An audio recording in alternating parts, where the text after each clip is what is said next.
I'm filming this video now on a bright sunny day in the mountains of central Taiwan.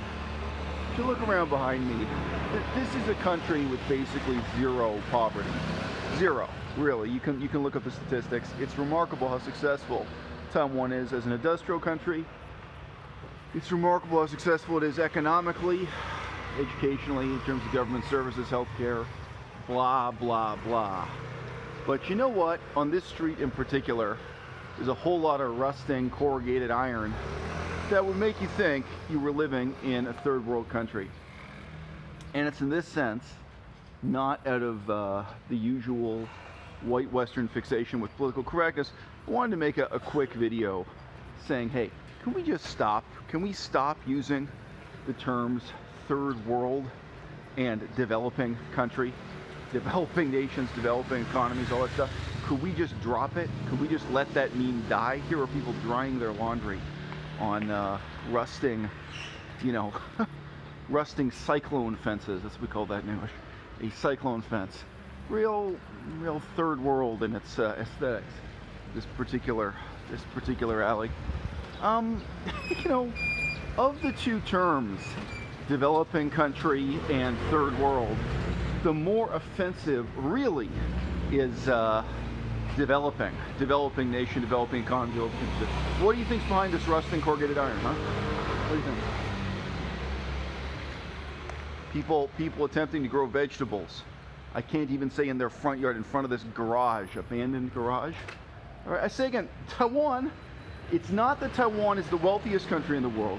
Taiwan has remarkably close to zero poverty. There is less poverty in Taiwan than there is in Japan.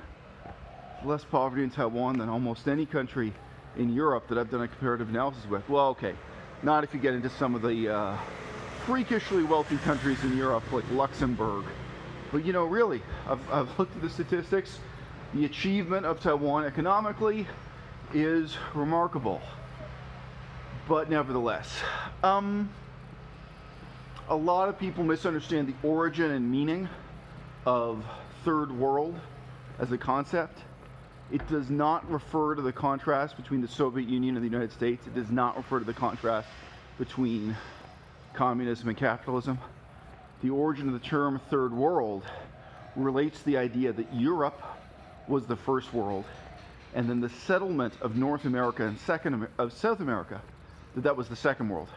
So that the first world was what people used to call the old world, and then the second world was what formerly was known as the New World in colonial terms.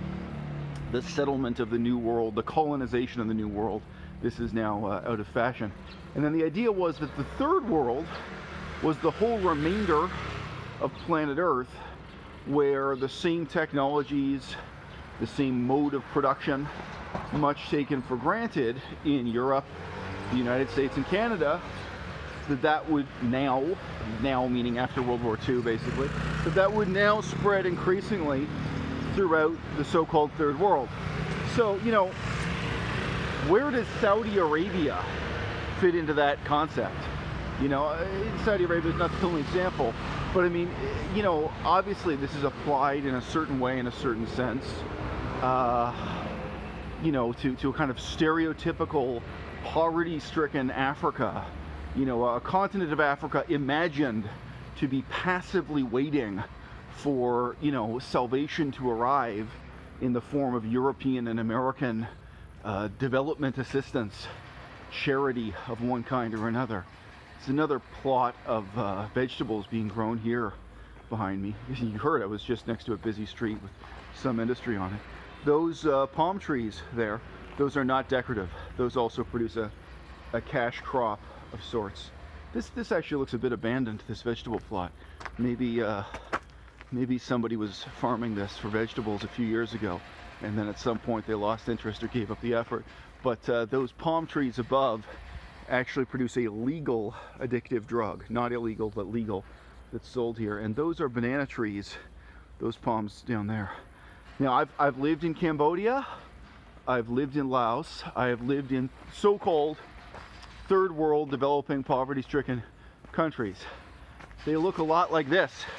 They look a lot like where I'm standing right now in every way. The palm trees, the banana trees, the small plot gardening, the rust. But here we are amidst the wealth and splendor of a very affluent city in Taiwan. This city, I believe there is one homeless person here, and with no offense to him, I think he chooses to be homeless. I think it's a lifestyle choice. I don't think it's that he has no better alternatives. Haven't talked to the guy in depth, but that's the impression I get.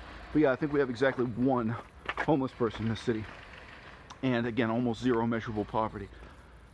The problem with the concept of developing country, the reason why it's even worse than this notion of first world, second world, third world, is precisely that it presumes, it imagines, it argues that there is one destination that the rest of the world is tending towards, that there is one end point or goal, that there is one purpose economic development, democracy, cultural development, etc. exists for. And nothing could be further from the truth.